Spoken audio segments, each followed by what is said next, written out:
Well, Gold Coast authorities have been pleading with locals to stay out of the water as Alfred approaches. All Gold Coast beaches are officially closed with threats of fines of over $16,000. Paul Mann is the president of the Mermaid Beach EME Surf Life Saving Club, which is on the Gold Coast, and he joins me now. Paul, good evening.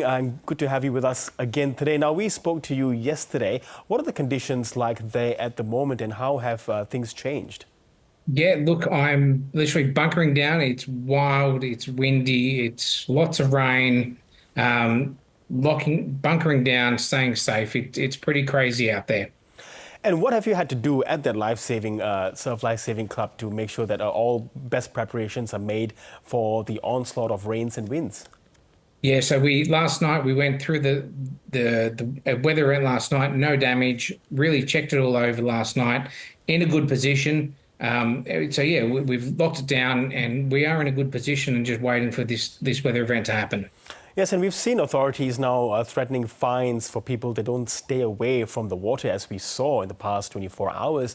Do you think that's enough a deterrent for people? It's disappointing, frustrating, and lots of other things I can't say right now. Just stupidity. People are trying to get on the beach, trying to a cheap thrill, doing whatever, and they're putting themselves in danger.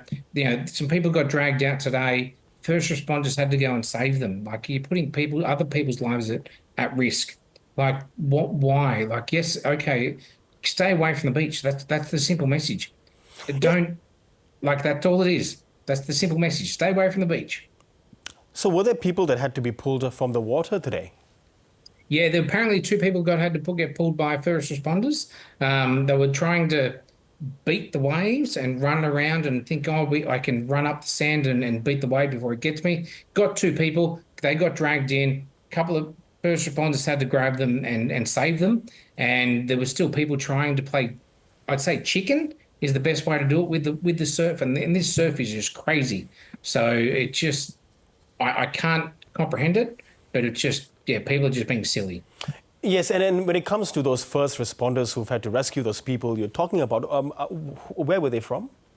Oh, I believe Gold Coast City lifeguards were involved. So, you know, it's also, Gold Coast City lifeguards, you've got Surf Life Saving Queensland, Surf Lifesavers involved. You've got a number of different people involved. And it's just, yeah, people are being put at risk for no reason. And of course, as the cyclone continues to bear down and we're told that it will hit the coast at about 9 or 10 a.m. tomorrow, how dangerous conditions are you expecting tomorrow? Oh, look, absolutely dangerous. Stay away from the beach. It's that simple. Stay away from it. Like, we've got escarpments like between 2 to 5 meters dropping down. There was a lifeguard tower at Main Beach that's actually been taken down off the beach, and I'm not sure if it'll be there tomorrow. Gold Coast City Council's has done some precautions of getting, lifeguard towers away from the water's edge. It's really dangerous situation. It's not sightseeing. It's not tourism season. Don't go down there. It's really dangerous. Stay away from the beach. That's the simple message. Yeah, of course. And you are there on the Gold Coast, very close to the beaches. Is it safe to be there? I'm wondering why you continue to stay there at the moment. Oh, look, I live on the Gold Coast. It's safe to be living on the Gold Coast, but don't go to the beach. The beaches are dangerous at the moment. We've got significant swells, the biggest waves that we've seen on record, big erosion, escarpment happening down there, big drops. So as you get to the edge of the beach, there's 2 to 3 meter drops. Don't go there. It's simple as that. I know people go, oh, it's amazing. Let's go have a look. No, please don't be rubberneckers and spectators. It is dangerous. Please do not go to the beach. Yes, it's a warning that everyone should be heeding as well. May I ask as well, in terms of what's happening tomorrow, is power still there at the moment? Look, power, I believe there's about four. Look, I've got power out. I've got no power, and I'm running my household at the moment from my electric car. So if people don't like electric cars, they're running my household. So I'm happy with it. Yeah, look, there's power outages.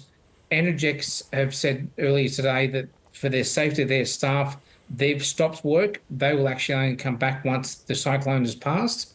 So there is a period of time where power outages will be, because the safety of the Energex workers. Once the cyclones pass, it's safe for their workers to start happening, and then they can start trying to restore power.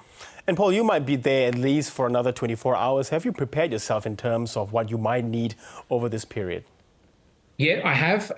Look, I learned a big lesson from the Christmas 2023. We experienced 7 days with no power, and that was a big learning from there. So now we've prepped really well here at the home. We've got plenty of supplies. We're ready for not to have power for an extended period of time. As I said, the electric car is running the household for us, so we've got some power in the house. We're just going to wait for Mother Nature to bring what it does. Okay, Paul Mann, you have done all the right things. We do wish you well and stay safe. Thank you so much for speaking with us this evening. Thank you. Stay safe, everyone.